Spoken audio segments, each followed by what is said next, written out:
नमस्कार।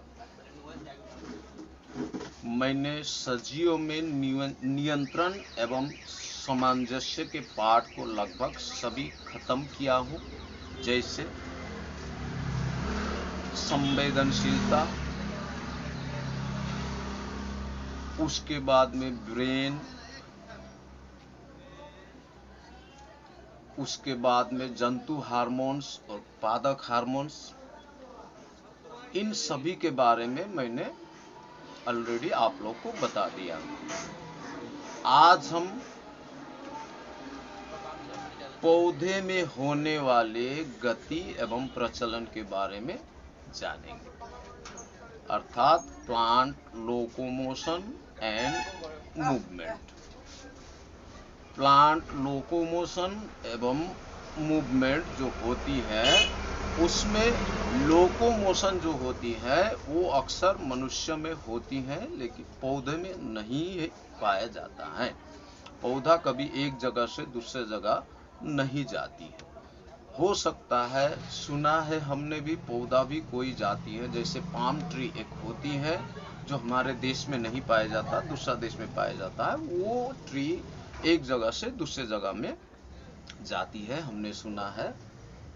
लेकिन जो मूवमेंट होती है पौधे में, वो जैसे हम उस मूवमेंट को हम दो भागों में बांट सकते हैं, ट्रॉपिक मूवमेंट और नेस्टिक मूवमेंट। ट्रॉपिक मूवमेंट वो होती है जो डायरेक्शन की ओर बढ़ता है, और नेस्टिक मूवमेंट वो है जो नॉन डायरेक्शन की ओर बढ़ता है। और ये कितने प्रकार की होती है और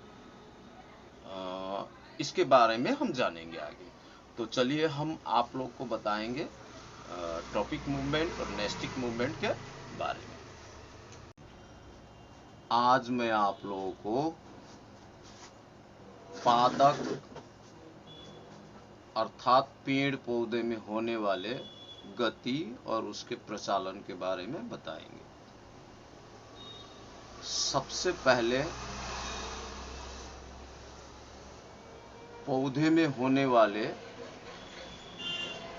दो गति होती है, जिसे हम मूवमेंट कहते हैं। तो अक्सर हम इसे हिंदी में नहीं जान के अंग्रेजी में ही समझने से हमें सुविधा होगी, क्योंकि कभी कभी इसका प्रश्न हिंदी में नहीं आके उसको अंग्रेजी में ही पूछा जाता है। जैसे पौधे में जो गति होती है, मूवमेंट जो होती है, वो दो प्रकार की होती है। सबसे पहले ट्रॉपिक मूवमेंट और एक होती है नेस्टिक मूवमेंट। ट्रॉपिक मूवमेंट और नेस्टिक मूवमेंट ये अलग अलग दो भाग हैं, पर ट्रॉपिक मूवमेंट जो होती है उसके भी 5 भाग होते हैं। सबसे पहले फोटोट्रोपिज्म, उसके बाद में जियोट्रोपिज्म, उसके बाद में केमोट्रोपिज्म, उसके बाद में हाइड्रोट्रोपिज्म, और 5वां होता है थिग्मोट्रोपिज्म। अब हम इसको आप लोग से संपूर्ण जानेंगे।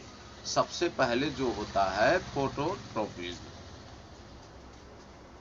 ये आप देखिए, ये है सूरजमुखी का पेड़।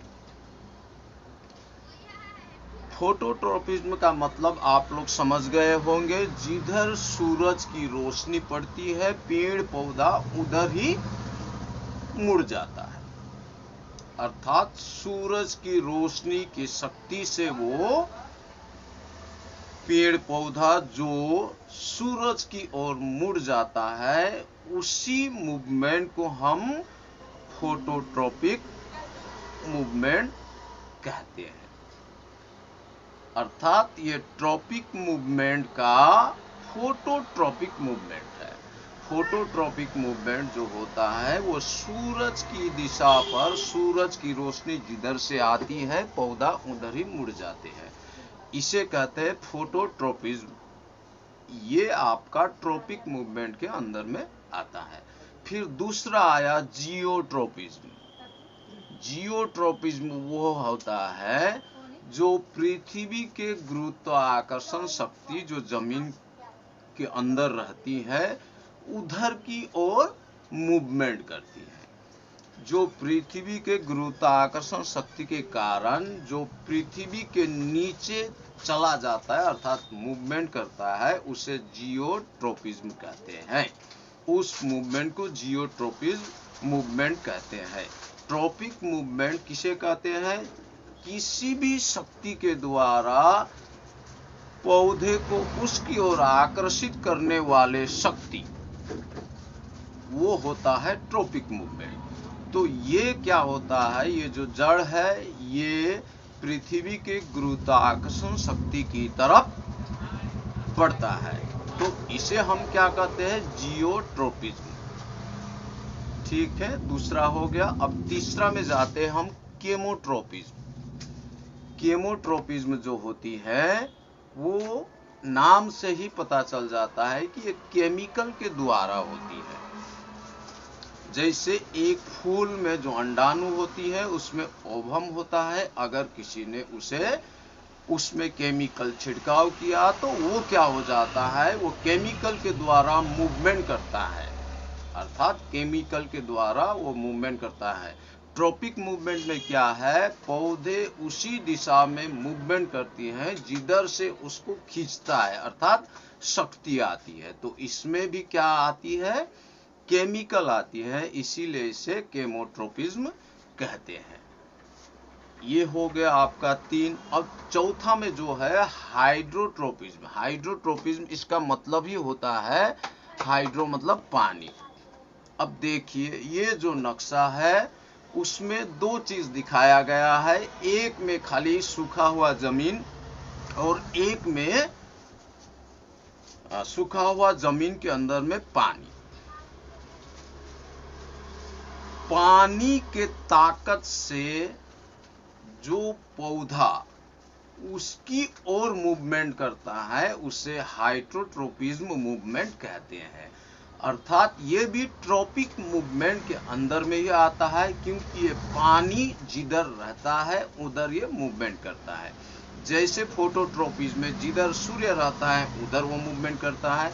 जियोट्रोपिज्म में क्या होता है? गुरुत्वाकर्षण शक्ति के कारण नीचे चला जाता है। उसके बाद में केमोट्रोपिज्म जो है वो केमिकल के द्वारा, जिधर केमिकल लगाने से वो बढ़ जाता है। उसके बाद में हाइड्रोट्रोपिज्म जो है वो है पानी।